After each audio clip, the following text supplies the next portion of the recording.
Hello everyone, Thomas Fleming here again.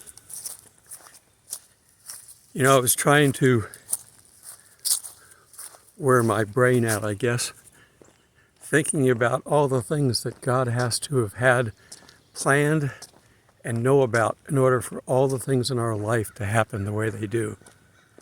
Just think about this. He designed the universe, we know that. He designed everything well in advance. He even designed us individually well in advance. And he keeps track of all that as we go out, about our daily lives.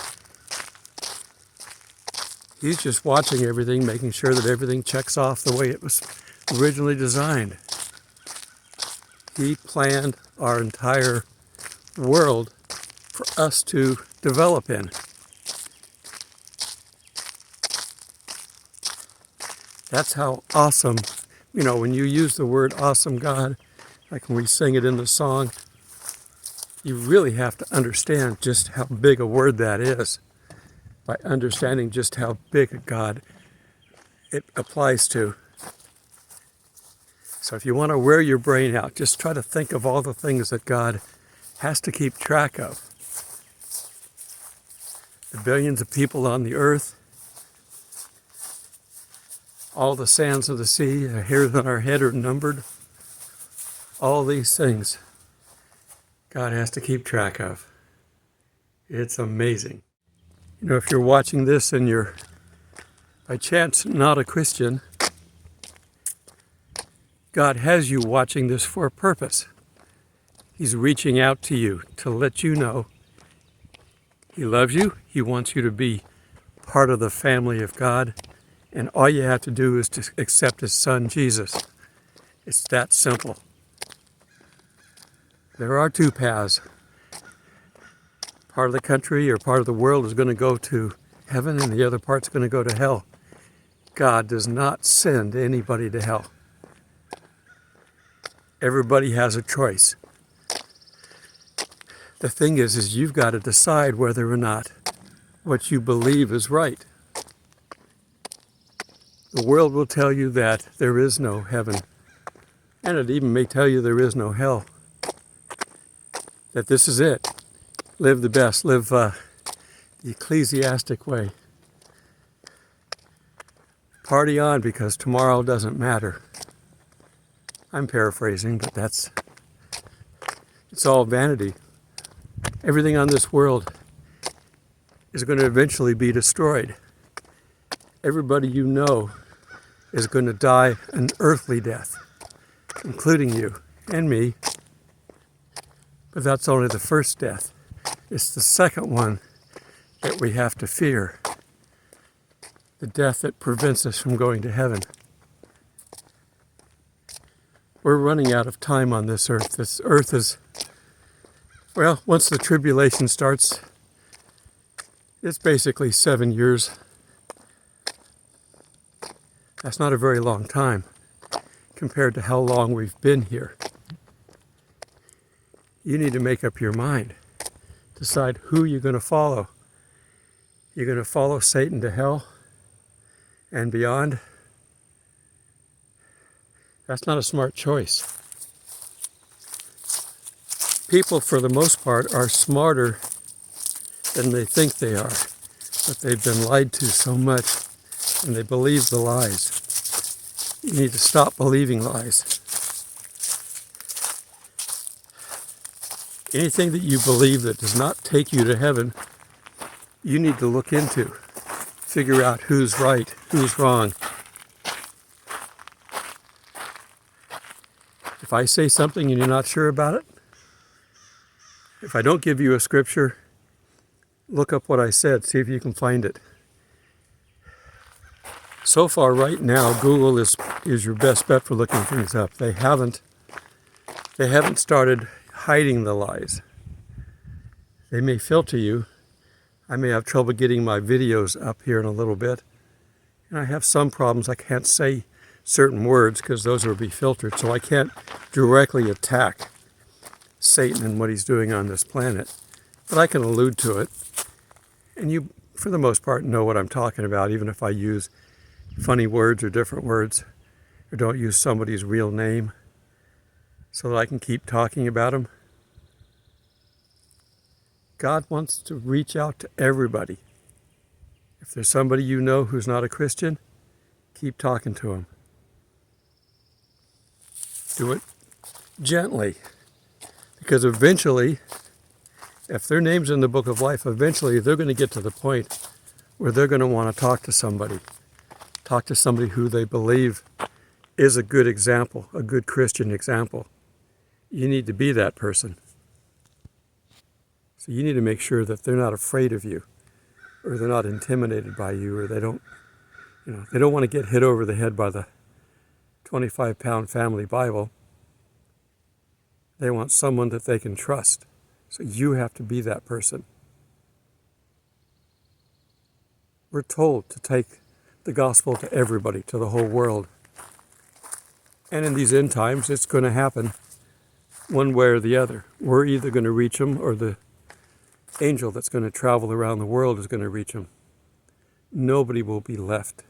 Nobody will be can say at the end, I didn't know. Everyone will have a chance. And the things that are happening in the world, Jesus said they'd happen. It's the first set of sorrows. There's a couple more coming. We're warning people. God always warns people. Now you can close your ears and eyes and pretend it doesn't happen. But it will happen, and there's nothing you can do to stop it. So if you're on the right track, then you just ride the wave. You surf through the age of trouble that we're going to be entering into. We do have a rapture. We believe, as a pre-trib rapture believer, that we're going to be out of here before the worst of it. But how bad is bad? We've seen so many things on this world that have happened that have been really bad. There's been massive plagues on the world before, and we're still here. There's been wars, and we're still here. How bad is bad? I don't know.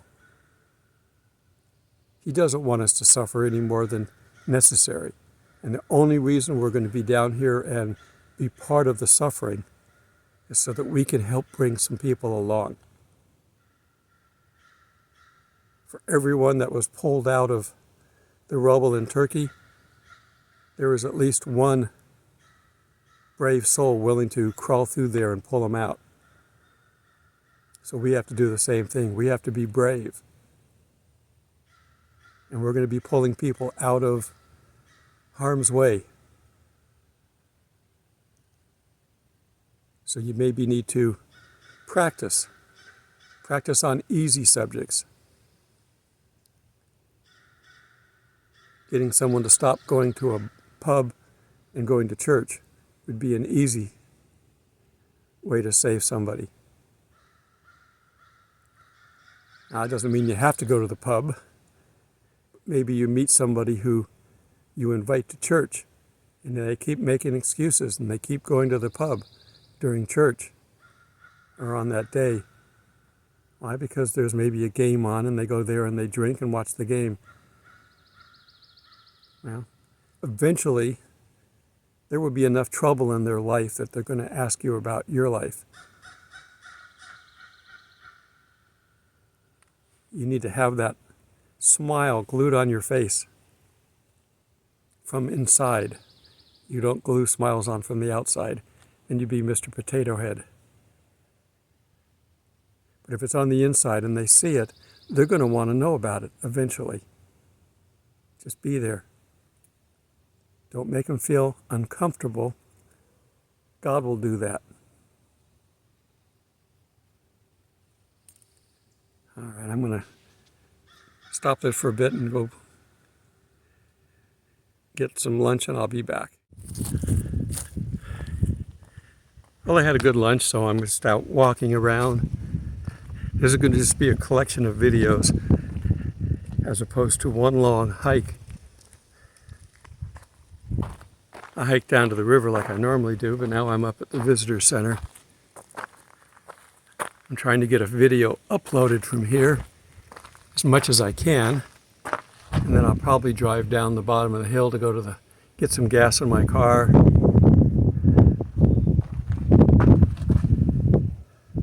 I still got another week to go. We have a storm coming in tomorrow, so I may try to get a video ahead so that I don't have to worry about it. We do our best to try to listen to God and do what He wants us to do. Sometimes we hear Him really clear and we know exactly what to do. Other times we're not sure. What He'd rather you do, obviously it has to be something reasonable. He'd rather you step out and go in the direction you think He wants you to go in, even if it's wrong. Too many people sit and don't do anything because they're afraid to make a mistake. Talk to God. He knows that your heart is true and what you want to do is right. If you head off in the wrong direction, He'll turn you. Don't not do anything because you're afraid of God. That's the last thing you need to worry about. Now, obviously, we're told to fear God, but that basically means to respect God. If what you're trying to do is for Him, and you've got plenty of time to set it up and do it, do what you think He wants you to do. He'd rather that than have you sit, do nothing for fear. It's like the talents. We have the story of the talents. He gives money to his servants and then leaves town. One guy invests it and doubles it. Did a good job. Somebody else made a little bit more money on it. But one person buried it because he says, I was afraid of you and I didn't want to lose the money. So he buried the money. And that was the one that God didn't like, or the master didn't like. It's a parable for God to understand how He gives us the things that we need. Don't bury it, don't hide it, don't sit in your chair and not do anything. Get out and find something to do. And you know what? Whatever you enjoy doing, that's how God wants you to reach people. If you like going bowling, have a good time with friends bowling and talk to the people next to you. If you like hiking like I do and you run into somebody on the trail, you talk to them. Or next to you in the next campsite. I always talk to everybody in the campsites. If they move in, I'll come by and say hello. It's a neighborly thing to do in Georgia anyway, so they can understand that. It's like a neighbor moving into the house next to you or the apartment next to you. You might take them a meal. If they're in the process of packing, they don't want to deal with food. Make a little extra if you've got it. All right. I think I've got enough for a video here. I'm not sure, since I've got this broken up into different pieces. The bottom line is this is just a general chat video. The lesson is, get out and have fun in life. And find a way that you can work with God doing that. He knows what you like and don't like, and He's got everything set up for you. And here make sure that you've got what you need. You know, my camping, I can't camp more than 2 weeks at a state park. County parks, it's 5 days. I pack up and move on a regular schedule. And I always have no problem finding a campsite. Where I'm at right now is my favorite campsite, but guess what? It's also the cheapest. So it's a win-win situation. If I go to another campsite for 3 or 4 or 5 days, it costs me a little bit more. So I have plan A and plan B, and I can go back and forth between those indefinitely. I have a legal residence, so I'm not homeless. But I prefer to do this. I would do this. Even if I was homeless, I'd do this. But I'm not, so don't worry about me. I tried leaving the state, and it's like I said, test God if you don't know what He's telling you to do. I keep saying I was going to go out west. So I tested him. And every time I tried, things would come up and I couldn't get out of town. This is my home base, so I'm more comfortable here. I know everything here. Yeah, I'm from the West Coast, but it's not the West Coast that I grew up with. It has gone crazy out there. I'd be okay in certain parts of it out there, but I can't go one day out there and then come back here and then go back another day. It's too far. It's a major commitment. So I'm here until I'm directed to go someplace else. God willing, He will give me enough. But I tried. I tried to go out there. I was ready to go, and He stopped me. So just test Him. See if He lets you do something. Now we're talking about biblical things. We're not saying, well, I'm going to go see if I can go get drunk at the bar because He didn't tell me not to do it. Well, don't be dumb. If you're listening to this, you know how to use technology. You're not dumb. Listen to God, and if you can't quite hear Him, just test Him. He understands. It's like your navigator on your phone. If you go in one direction and He wants to change it, He'll make you go the other direction, and it'll re-navigate. He can do that real easy. He knows where everything is. Okay. You guys all have a great week. Let's see, when's this going to come out? It'll be after the storm, so maybe have a great weekend. Whatever's coming up, enjoy it. Spend the time with God for most of it. You can work God into your life in everything you do. So make sure He's there. Okay, God bless. Like I said, God knows everything that's going to happen.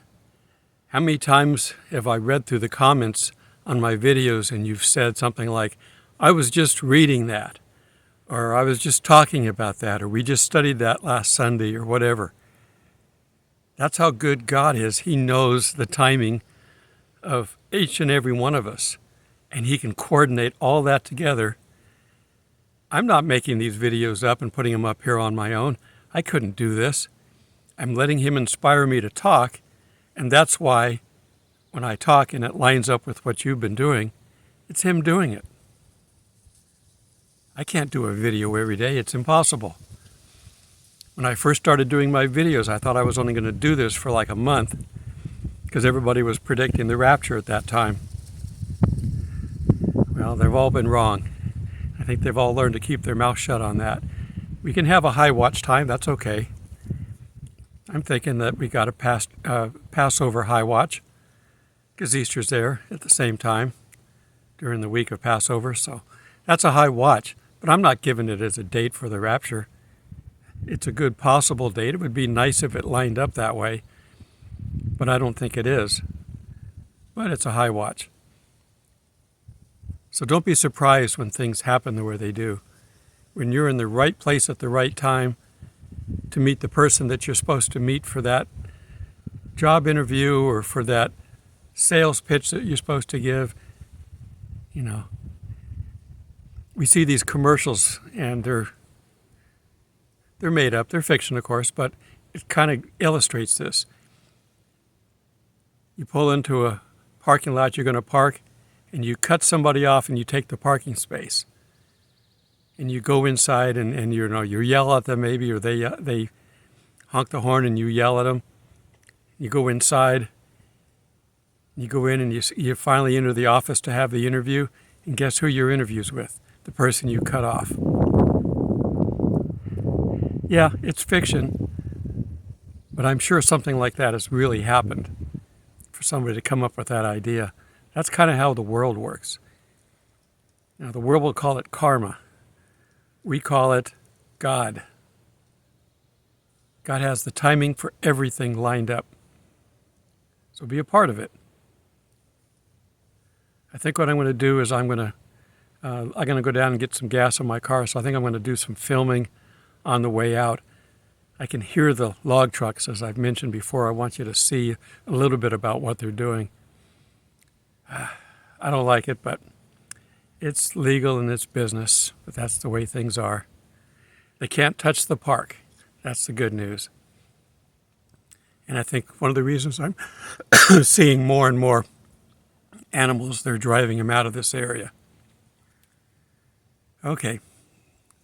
Again, this is just a, excuse me, a collection of videos. I need to go get my tea. Okay, God bless. All right, I'm going to give you a little bit of footage of what it's like driving in the park. The roads in this particular park are set to drive no more than 20. Some parks are maybe 25.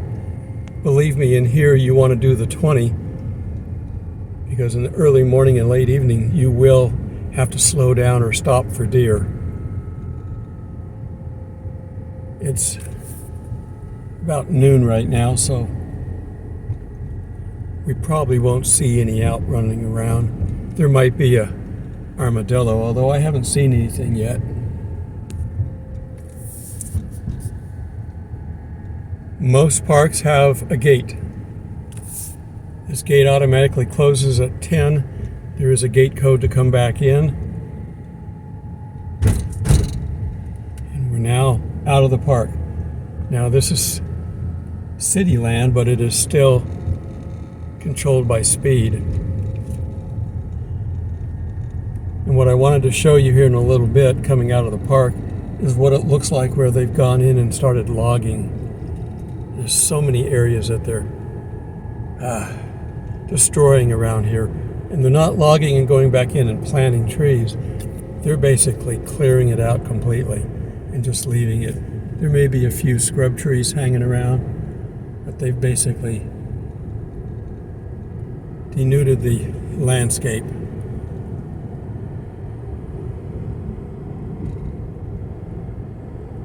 As we go down the hill, I'm going to go down and get some gas in my car and fill it up. I've been telling you to do the same thing, and I've been looking at my gas tank going, I guess I'm going to have to do the same. See, all these trees make it really look out in the wild. But here we come up here on the left. Look at what they're doing to the land. They came in there and they took all the trees out. I know it's business, but it's just sad. Come over here on the side where we can see better. That just looks terrible, and that's the way they left it. They're not going to do anything more.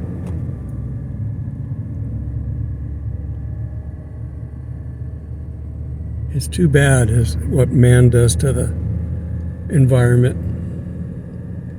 And while they were doing this, of course, it was during the time that it was raining, and this street was just covered in mud. My car was filthy. I need to go get my car washed at some point in time. I'll wait until after the storm tomorrow, and then I'll go do that. And like I said, take care of your equipment. I'm going to put a wax job on it too while I'm at it. A hand wax. I'll do it myself. You can see the power stations. You can see the antennas, or not the antennas, the towers up there.